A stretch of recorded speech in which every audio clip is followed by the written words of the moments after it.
جادو ٹونے اور منتر وغیرہ کا کام کرتے ہیں۔ ان کے اس رویے کے سبب ہم سب بہن بھائی جوانی کی عمر گزار رہے ہیں، یعنی گزر رہی ہے ان کی عمر، ہماری شادیاں نہیں ہو رہی۔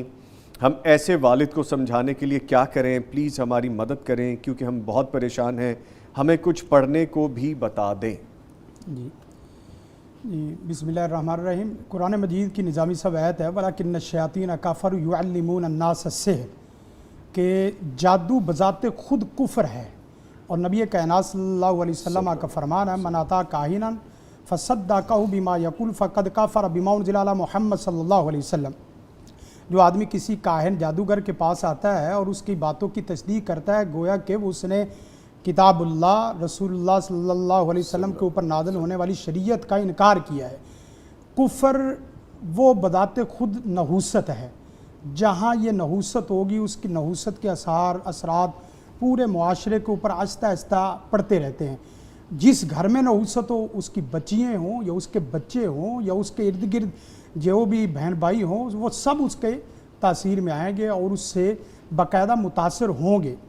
اور اس کی مثال ایسے سمجھے کہ یہ کفر حسی بدبو کی طرح ہے، بدبو جہاں ہوگی وہاں کوئی آدمی جتنا بھی ادھر ادھر چھپنا چاہے اس سے بدبو کا کچھ حصہ ملتا رہے گا۔ تو سب سے پہلے تو یہ ہے کہ اس بدبو کو اور اس کفر کو اور اس نحوست کو ختم کرنے کی ضرورت ہے۔ اس کے لیے سب سے پہلے تو یہ ہے کہ اس کے لیے کوئی اچھا مربی وہ لایا جائے، اچھا استاد معلم۔ کیوں؟ اس لیے کہ اس کا کفر، اس کی نحوست ان لوگوں سے زیادہ بڑھ کے ہے، لہذا ان کی بات ان کے اوپر زیادہ تاثیر نہیں رکھے گی اور نہ ہی ان کو کچھ سمجھائے گی۔ جب کوئی اچھا معلم آئے گا، اچھا مربی آئے گا، اس کو بتائے گا بھی جو طاقت، جس طاقت کے بل بوتے تو اپنا مقام بنانا چاہ رہا، اس سے کئی گنا طاقتیں مثبت انداز میں اللہ تعالیٰ نے رکھی ہیں، اسلام میں رکھی ہیں، ایمان میں رکھی ہیں، قرآن میں رکھی ہیں، شریعت میں رکھی ہیں۔ تو اب دیکھیں جیسا کہ ہم لوگ بھی دیکھتے ہیں کہ ایک آدمی تعویذ پہنتا ہے، وہ تعویذ سے سمجھتا ہے کہ میری اس سے حفاظت ہوتی ہے، یا کچھ ایسے کلمے پڑھتا ہے جس کلمے کی اسلام اجازت نہیں دیتا، لیکن وہ سمجھتا ہے میری اس سے حفاظت ہوتی ہے۔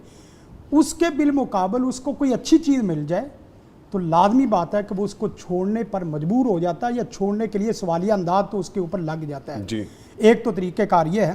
دوسری بات، جو شادیوں کے اوپر اس کا اثر پڑ رہا ہے، دیکھیں وہ سمجھتا ہے تو بہت اچھی بات ہے، اگر وہ بندہ نہیں سمجھتا اور اس فعل کو چھوڑنے کے لیے بالکل سرے سے تیار ہی نہیں ہے، تو کیا ان بچیوں کے لیے اسلام کوئی تعلیمات رکھتا ہے اور ان کے لیے کوئی ایسا سلوشن رکھتا ہے کہ جس سے ان بچیوں کا مسئلہ حل ہو جائے، اس گھر میں نجات مل جائے اور ان کے مسائل حل ہو جائیں؟ تو اس کے لیے سب سے پہلے یہ ہے کہ وہ بچیاں باوضو رہنا شروع ہو جائیں۔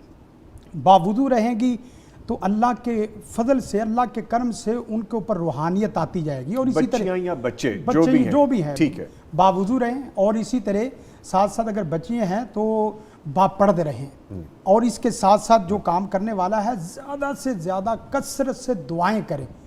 دعاؤں سے بڑے مسائل حل ہو جاتے ہیں، یعنی دعا اپنے لیے بھی کرے، اپنے والد کے لیے بھی کرے، اور ان اوقات میں کرے جو اوقات قبولیت کے ہیں، خصوصاً رات کی تہجد کے وقت، اور اسی طرح بارشوں کے اوقات میں جو قبولیت کے اوقات بتائے گئے ہیں۔ اور اس کے ساتھ ساتھ شریعت کی جس وقت پابندی کریں گے، میں سمجھتا ہوں کہ ایک آدمی منحوس اپنی جگہ پہ ہے، لیکن اس کی نحوست متعدی تب ہوتی ہے جب اس کو کوئی روکنے والا، ٹوکنے والا، سمجھانے والا نہ ہو۔ جب آپ اپنا فریضہ صحیح معنوں میں ادا کر رہے ہیں تو اللہ کی رحمت آپ کے اوپر رحمت بن کے برسے گی۔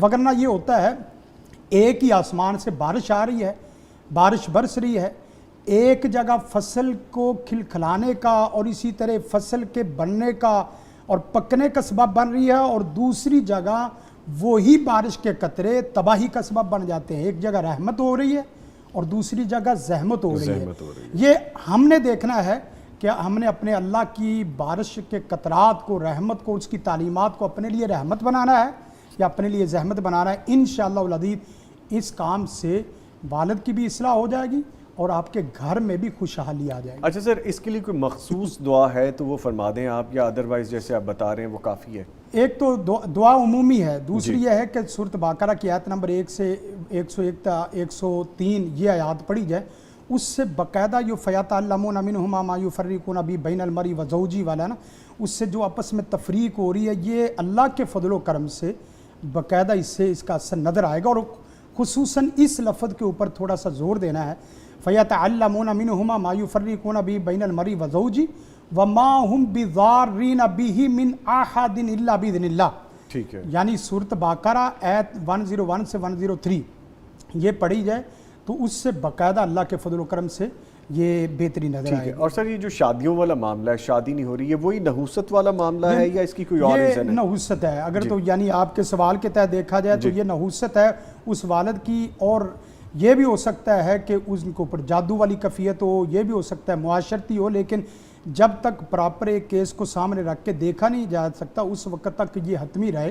لیکن ایک بات تو واضح ہے کہ اس کے گھر میں جادو ہے، جادوگری ہے، اور اسی طرح کفر ہے، اور اسی طرح لوگوں کے ساتھ ظلم والی باتیں چل رہی، کام چل رہے ہیں، اس کی نحوست یہ حتمی بات ہے اس گھر کے اوپر آنی ہے. زندگی شعور سے، الحکمہ انٹرنیشنل.